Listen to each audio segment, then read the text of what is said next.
I just want to share with those people who drive a Ford Fusion that the air conditioner will not work if you have all four of those on. The defrost hinders the air conditioner from blowing.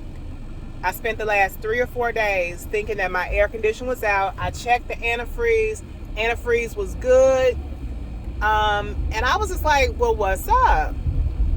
And yeah.